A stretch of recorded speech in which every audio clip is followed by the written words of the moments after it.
Tom Copping here, CEO of Varysian. I'm here today with John Tarleton from Baron. John, say hi to me. Hey Tom, how you doing? Good to be with you. I'm all right. I'm getting there. How are you? Oh, doing wonderful. Ready to start off 2026 and excited to see what the year brings. Brilliant. How was last year for you? Last year was very, very busy. We had a Excellent. lot of activity. One of our largest sales years we had our international and government business that we have. So, I mean, it was a Yeah. very, very busy and active year. So, Yeah, great, lots of opportunities and lots of chances for us to help out the community. that's brilliant. So, outstanding achievement in Hydromet software development. You won the award. How do you feel? First of all, I just like to thank again Varysian and the committee that you put together that chose Baron Weather for this award. We think this is a great honor and very fitting for us and our company. Baron is at our core a software and data company, and so this seemed like a perfect fit for us, and we were excited to get this little notch on our belt from Varysian acknowledgement of our software award because we are very proud as an entire company of this award and as our software. I mean, it's definitely our flagship product. That's fantastic. And so, I mean, it was you say Varysian. It wasn't us. We held the awards, but and obviously we saw each other in Austria. Um, the way that it's worked, just for people who are viewing now, is that we set up a judging committee, and the committee looked at all of the entries, and then from the entries, they decided based on various points who they thought was the best fit for the win, and also put shortlist down as well.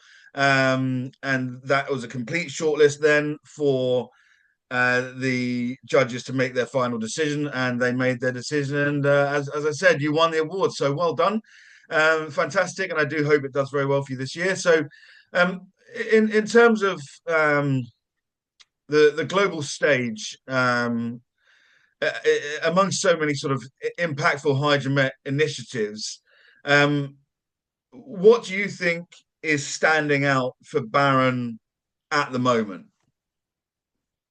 For us in particular, I think again it is around our software a lot. I mean, we have seen an increasing need for hydromet agencies to improve and raise their level of communication to their masses.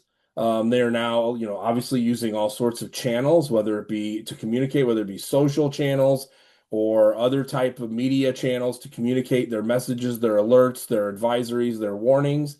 And they need a very clear, crisp message. But at the same time, they also are now needing to fit that message, especially in social, so it looks like the rest of social that's out there. It's not, doesn't look antiquated and out of date. That's going to give the wrong impression if they don't have a high quality image or video that they can produce. That, of course, the most important thing is the message and the data, but we have to deliver it in a quality manner. And Baron is here to help do that with a lot of our customers. And we're seeing, like I said, an increasing amount of opportunities where people are interested in improving their level of communication. And so, how does that work from your side? Do you have a standardized product and it goes out to market? This is what you get, and with all of the bells and whistles on it, or do you go to a Met service and try and understand what they have and see if it fits with your software? And if it does, great. If it doesn't, you can adjust it. I mean, how does that work? The product that we primarily market, Tom, and offer to our customers is called Lynx. And Lynx is a workstation-based product, which in today's world of web and cloud is may seem a little bit different. But the reason for that is the powerful graphics that we're driving and we're creating. We need that workstation level. You just can't get that level of video production out of a web interface. Web interface gives you the access so that everybody can see it very easily, but you don't have that ability to create these high-powered three-dimensional images or very dynamic videos that then you can turn into a video that you can post on the web. So you can then provide it to the masses through that channel. But the software itself needs and requires a pretty powerful workstation to create the material. Okay, so you've got obviously, you guys are renowned for your radars. So with radar, you'll have all of the data in general that then gets put into links. Now, are you saying to me that Baron does both the data that comes out and understands the data to put it into a meaningful manner for the Met services to then do something with, or do you take it to another stage and do the videos and do the TV channels and things like that? How far do you go along the line? We go pretty much the entire length of the process and how you can do that. Tom, what I would say, what we are known for at Barron is kind of sifting through the noise of all the data and really finding ways and tools, creating software displays, in the software that really highlight a feature for the decision maker, whether it be the meteorologist or even maybe at a large company or something along those lines, where they need to see specifically one or two variables and where they are and how they're developing. And so we're putting those variables together in a unique way that nobody else does. And so we can provide that information out to the public or provide it to the Met Service so that they can offer that image. But it's really looking for unique ways. We do a lot of that with our severe weather that we do here in the United States. We look for the key elements that you're looking for the development of tornadic activities, strong winds, flash flooding. We look for those elements in the data and highlight that in the software so it's easier to digest. Okay. So tracking back slightly, let's look at the history of Baron, if I may. So this was started off by Bob Barron. Yep, that's correct. Yeah. And when did he start off Barron, and what was he trying to do initially with the company? Well, initially, when he started it some 20 plus years ago, Tom, what he was trying to do was there was an event in Huntsville, Alabama, where they had in the United States, where they had a tornadic event that went through the city, devastated Huntsville, caused a lot of loss of life. And he realized at that moment that there were not enough severe weather tools for meteorologists to make the right decisions and help their audience communicate where those damaging events were going to occur. So what's interesting about Barron, when I like to talk about it in the industry, is we started out as a software company, developing software, yes, for the media in the United States primarily. But then we realized we needed the quality data to go with it. So then we started developing our own radars from it. We started creating our own modeling department from that. So we started adding the pieces, the data elements to the software because we knew the software was only going to be as good as the data that you ingest into it. And so we're a little different. A lot of other companies in the industry start out developing a sensor and then they try to Yeah. figure out how are they going to display it to so the customer has a way to look at the data. So they kind of software is the second place they go. The first thing they go is to develop the hardware. And so we actually went in reverse. We developed the software first and then started to move into the sources that feed that software. How did he conceive of something like that and think like, this is going to be something that is useful for Huntsville and hopefully more using the current technologies that he had to do it? That's quite difficult. I mean, like Absolutely. I can see how someone does it now, but back then is a lot more difficult, I'd imagine, no? I would say it's similar, but I mean, it really, Tom, it came through. He fostered a culture of innovation. I mean, for example, I mean, like one of the big features that they came out with was the ability to use a tracking software on the software itself that would actually time a particular thunderstorm or cell movement and give it times that it was going to impact each community. That was pioneered at Barron. So every software now on the planet, every app that uses that timing software, it began at Barron. We started that technology when we first founded the company. That was one of our first pieces of technology, was doing a start time for each and every community along the way and figuring out how to do it, which would be critical to a meteorologist, being able to communicate exactly when it was going to impact you and not just a generic large scale region or area. And so that was what it found. And so throughout the history of Barron, we have just looked for innovative ways to kind of push the science, push what technology is available. And I think that software background gives us that flexibility to where we're able to move a little faster. Developing world, as you know, that's what Varysian does. We work with the developing world almost Mhm. exclusively.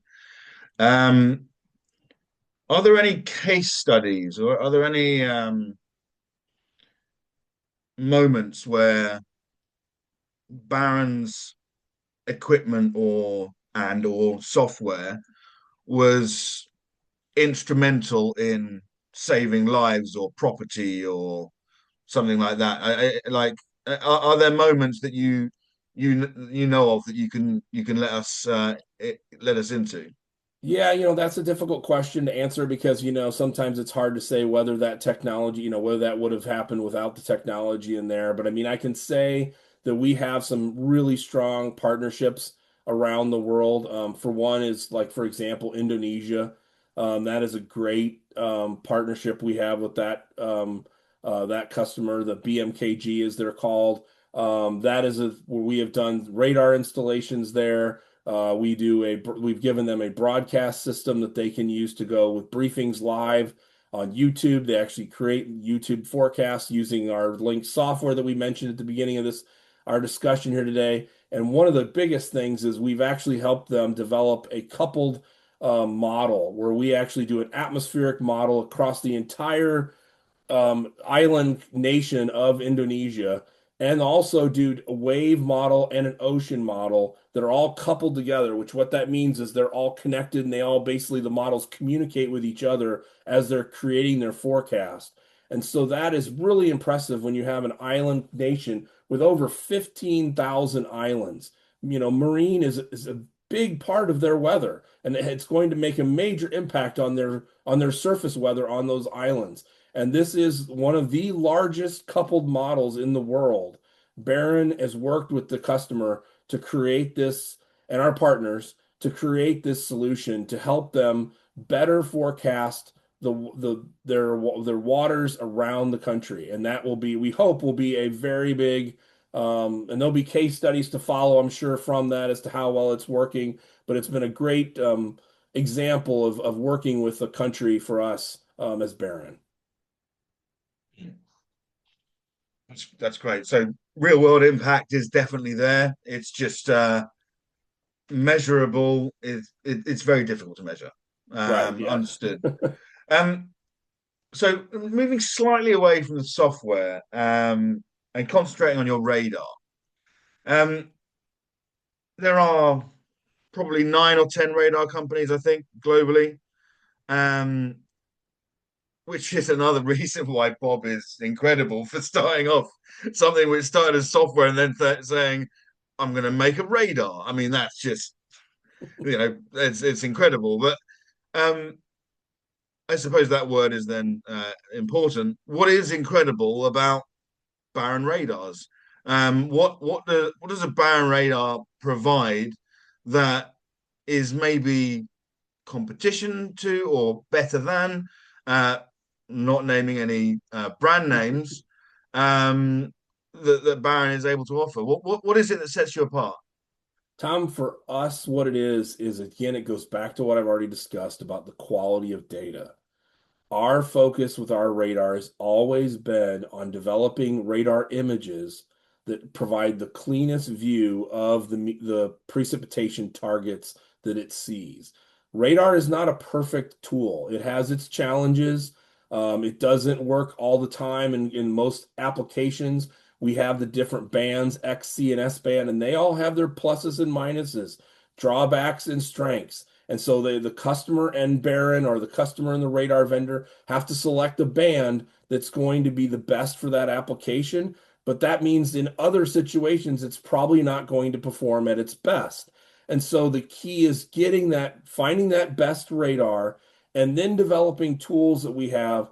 We are using, for example, we license a product from the University of Oklahoma called Clean AP, which eliminates the AP around the radar, so it kind of clears up the images around the radar. Then we also AP? clean AP. Yes, that's What correct. does AP mean? Anomalous propagation. So that's Just a for just it's a big just old for radar everybody word. that's listening and for myself, maybe. Right. Big radar word. I try to avoid using the big words sometimes. So anyway, then the next thing is clear scan. This is a machine learning tool where we go in. This is an ongoing challenge with radars because especially C-band radars, there is increasingly unlicensed Wi-Fi signals. So the typical stuff that you have in your house or at work that provides wireless internet, that is the same band that a C-band radar are nearly it's a similar band of a radar. So therefore we get a lot of interference on the radar. And that causes challenges because then we're not able to see the precipitation.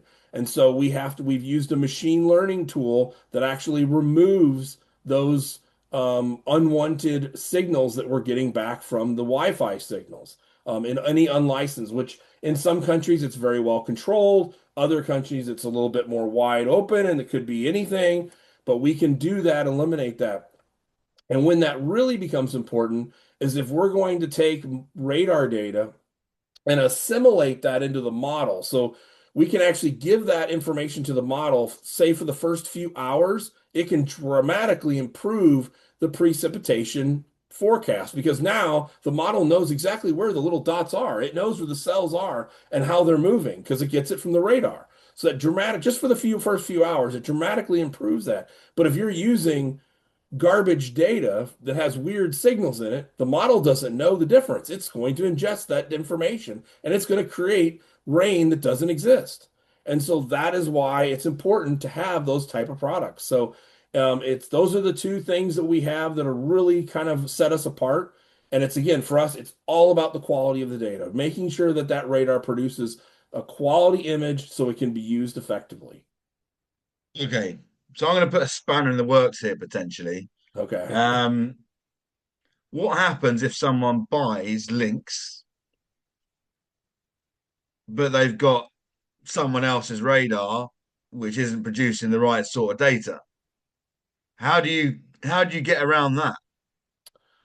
Well, we would allow it. We don't make sure they have to use Baron radars. We can ingest other radars, national mosaics, from various radars. So that's not a problem. We would just highlight to the customer, hey, if there's, it's based on the radar data. The good news is, Tom, that most of the radars have their own interface as well. So you can see that data and then before it gets into links. So you could tell where the source of it is. If that's kind of what you're wondering, is like, hey, people might say that Lynx is not displaying the best. That's what we can do. Unfortunately, we can't apply the machine learning tool to other radars at the present. We've only developed it for our own radar. But it is like a switch. It can be turned on and off. So if somebody wants to see what the original native signal came from that radar with all the clutter, it can be turned off and switched on or switched off, depending on what, method they need to see it for. So, but we can we can ingest other radars without a challenge. Okay, so if we're thinking perfect scenario, though, really, for links to optimize for to where you're saying it can be, they really should have a Baron radar for that process as well. For our intents and purposes, we feel like it would be the best solution. Yes. And do you say that to people? Yeah, absolutely. Absolutely. Like, We as do. in But again, developing world? Like, does that happen much, or do they ask about that, the differences, or I wish they would ask more about the quality of the data. Really, it's not, it's more about specs and features and does it do this parameter? And there's so many parameters that are now being asked in radar specifications that as I am a meteorologist, I used to work as an actual forecaster. I can promise you I do not use a tenth of the information that comes from a radar. I mean, that's just, I use the basic stuff. It's about the time I have during the course of a shift to look at stuff. If obviously there's some severe weather, I could look at more of the capabilities, but they're asking for just some things that, are they really necessary? Oh, sure, from a scientific and research perspective, I'm sure it'd be very fascinating, interesting to learn. But operationally, is it necessary? I question was some of that is really what they should be focused on. The focus should be on the So quality of the data. you think it would be of use or helpful from a public sector side if you were to know more about the makeup of people within the National Met Service, so you're able to gauge the skill set that was there already, but also what needs to happen beyond that? Because it seems to me like there's information both ways that need to happen, really, and Right, it doesn't go that way. It's like you'll get the tender, and then you have to either go right, for it or not go for it. But you may be in a Met Service, and I know certain Met Services that have three people, right. Yes. but they might get a World Bank funding and you know purchase some radars for a couple of million each or something, whatever it is. Hmm. Um, but they can't use them. Like I suppose I'm getting into something which is more of a depth techie question on tendering processes. But as an international superstar from Barron, you will know these sorts of issues, and I think that it's actually quite pertinent for us to be talking about this now because it does show that it's not just about you selling stuff; it's actually about the care and understanding and the issues that are created with the governance, the way that the whole system works and doesn't work. Hmm. No, absolutely, Tom. I completely agree with you. I think that is it's something that needs to be continually evolving. I think I think the way that we purchase a lot of these type things in government is maybe it's become antiquated. We're just not really the way that speed and information moves today. That maybe there's a better way to do this, that it can be done, or at least educate in a better way, that it could be knowledgeable about what is actually out there and what they can do, instead of just responding to um, technical specifications. Brilliant.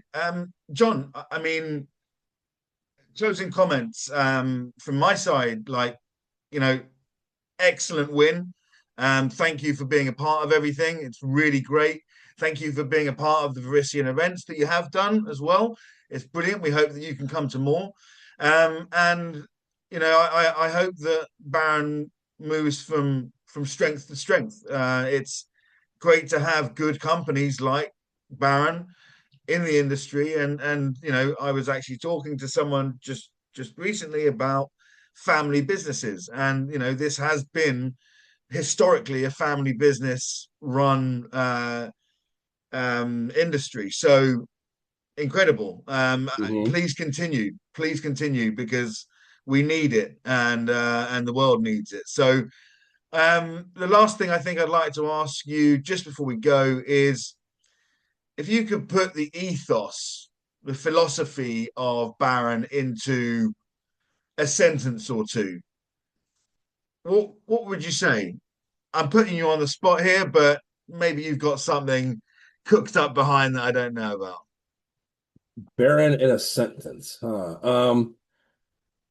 Um, I would say for us, it is offering the world's best technology to the Met industry and the weather industry to help continually advance our science of forecasting and prediction so that we can save lives and property. I mean, that is, in essence, what we are helping our customers do to make their jobs easier. I mean, that's what we're here to provide, is that partnership, that support. And I think that's very important. So that was way more than one sentence, but No, no, no, hopefully. no, no. There's just a lot of commas. It's fine. It's all good. All right, fantastic. Well, look, again, John, thank you so much. And thank you to Baron. And we hope to see you along the way. All right. Thank you, Tom, so much for the interview. All right. Cheers, John. All right.